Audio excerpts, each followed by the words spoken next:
Hi, Ify, welcome. We are very honored to have you today.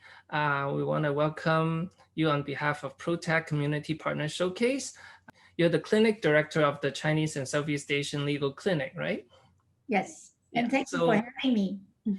So I know that your clinic's been supporting a lot of ProTech's educational activities for the community, and you produced a lot of resource materials that talk about policy updates and access to different services for the community. So thank you very much. So I guess I wanted to chat with you to kind of get your sense of how the pandemic has impacted the Chinese and Asian Canadian communities from your perspective and the kind of services you provide to the community. Mhm. Well, I guess the first impact I would mention is, of course, the rise of anti-Asian racism. And that started even before the pandemic was declared by WHO. So we started to see a lot of online hate and also people targeting Chinese restaurants in GTA and other areas back in January. Mm-hmm. And since then, I think more and more issues emerge with respect to the low-income clients that we serve. A lot of it has to do with the economic downturn brought about by the pandemic. Many of our clients work in low-wage jobs, such as restaurant workers, factory workers, and those who are in industries that are declared non-essential. Many of them have lost their job. And so access to employment becomes a huge issue. And so many of them came to our clinic seeking help trying to access employment insurance, the various benefits that are created by the federal government with respect to COVID-19 in relation to like income support, such as CPRB, CRB, and so on and so forth. But because many of our clients are non-English, well, I mean, we only serve non-English speaking people. So they find it very hard to access these information online. They don't know how to create a account with CLA. So they have lots of barriers to access these services. So Mm-hmm. we spend a lot of time, as you mentioned, creating materials to help people understand the system. And many of them are getting some support now from many community agencies, but still, there are still a lot of barriers out there. Mm-hmm. So how have your clinic adapted your service provision models or ways that you provide support to the community given all the limitation and social distancing and all the challenges? Yeah, so I mean, in a way, our clinic service hasn't changed much in the sense of a lot of our clients we're still serving them. We're trying to do as much work as possible by phone, try to avoid in-person contact. But if where necessary, we still make appointment for clients to come in to see us. Most of our staff are working from home, but still, we have kept our door open. Well, open in the sense that if we Mm-hmm. need to, we'll make appointment for you.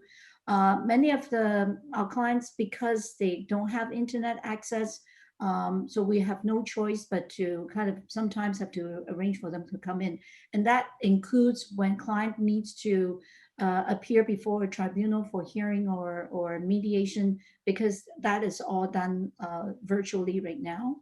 So sometimes the client will have to come to our office in order to participate in a hearing or mediation. Mm-hmm. So does that actually like takes up a lot more time and challenges like in terms of assisting people with all this process online versus in person? Um, yes, I do find that we're spending a lot more time doing that kind of stuff, right? And sometimes like it's like you can be in the middle of a mediation and then the internet doesn't work. So Yeah. that happens, I'm sure, a lot. Mm-hmm. And at least with people who are represented by clinics, at least they have an option, like someone is helping them. There are many, many horror stories out there for people who are unrepresented, particularly before the landlord tenant board. It is just unbelievably horrible right now. Mm-hmm. So yeah, it's a huge issue. So we're Mm-hmm. we're also trying to do other things like advocacy, right? So for instance, we've been advocating with the Privy Council on how to make it easier for clients who don't speak English and accessing this kind of services. So I think they are now becoming more aware of the challenges our communities face, Mm-hmm. and are kind of reaching out to our clinic for advice and solutions going forward. Mm-hmm. Mm. So now we are sort of like way into the second wave. Have you noticed any new emerging challenges that our communities is facing?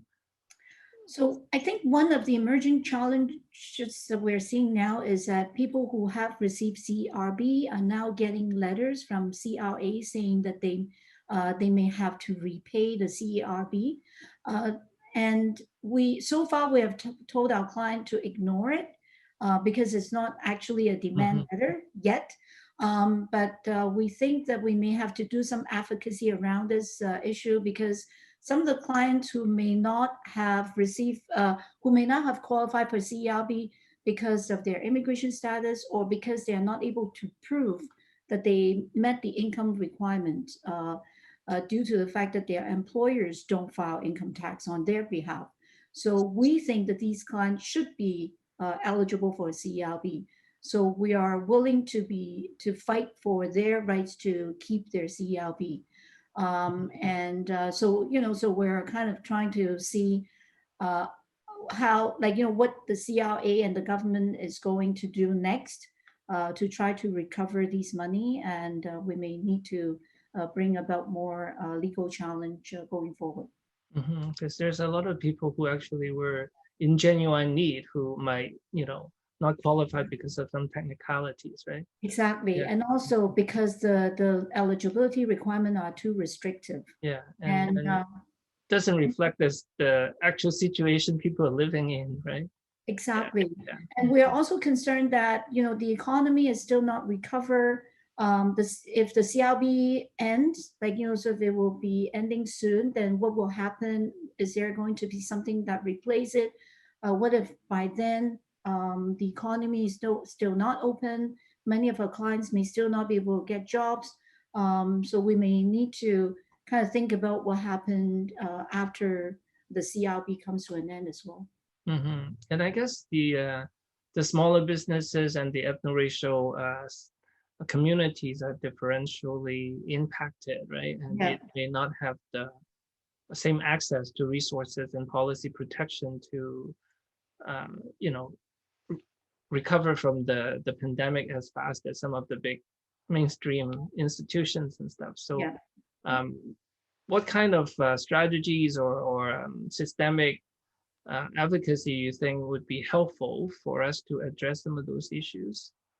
Yeah, so one of the things that we're trying to push for is that we know that the federal government is going to spend like a lot of money to invest in the economy, to stimulate the economy, including a lot of transfer payment to the provinces, whether it's in healthcare or in other areas. So we want to make sure that any new jobs that are created as a result of these new investments must be made equitably accessible to racialized groups. And the only way to do that is to make employment equity measures part of the condition for the transfer payment. So we've been pushing the federal government to do that. And at the same time, I think we should also push the provincial government to reintroduce employment equity legislation so that the underrepresented groups such as women, people with disabilities, indigenous people and people of color will have equal opportunities for the jobs that are created. Mhm. So, as community partners and as individuals, what can we do to support and collaborate with your efforts? I think maybe pay attention to government announcements. Sort of the budget is coming out soon. Pay attention to what's in the budgets. Do they talk about any benefits for low-income people, racialized groups? Do they talk about employment equity measures for these new investments? And if not, talk to your MPs as well as MPPs, like, because the province will be getting the money, and make sure that they will make these benefits and opportunities available for all people. Great. Is there any other suggestions or advice that you would want to give our audience in terms of how we can move forward together through this pandemic?